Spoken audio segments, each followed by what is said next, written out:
So this is a poem that I wrote in, I think, 1985. I met Stephen really in 1990, and it's called Penance. And I who once in loving sought God only, yet found you standing tender at my door, now for the sin of loving you too dearly, must now seek God my soul yet to restore.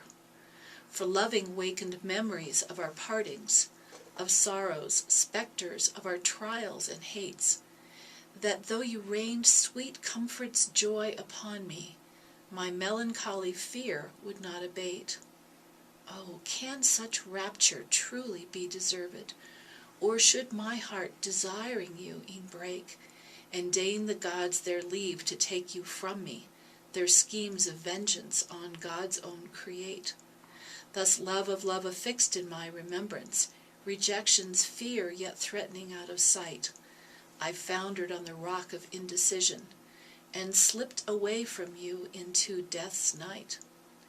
If love of truth be not my higher master, and fire of justice not my daily fare, the love I bore you once shall have been wasted, devotion withered on the vine of care. Ah, love, I long so often now to touch you, to feel the warmth of your remembered breath. Yet I know angels stand firm guard between us. In God's time only may our dreams cheat death. So this is actually a poem of soulmates losing each other, of not loving truth and God enough, and because of that somehow being separated. And when I wrote this poem, it was like a memory from a past life. And, it wasn't something that I thought, oh, I'm going to write this poem. It's like the poem wrote me. And when I was finished with that, I'm like, gosh, what was that? But it was like this memory, and it was a prophecy, kind of in a way, of what would happen. Because Stephen and I lost each other again. And one of the things that I write about in the end of the book, there's a whole section called Pilgrimage. And it's about the pilgrimage that I went on to Ireland the summer after Stephen died.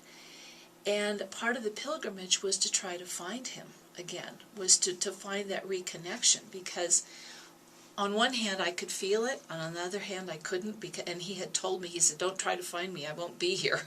He said, I'll be long gone. And I think he was actually surprised that after he died he could contact me.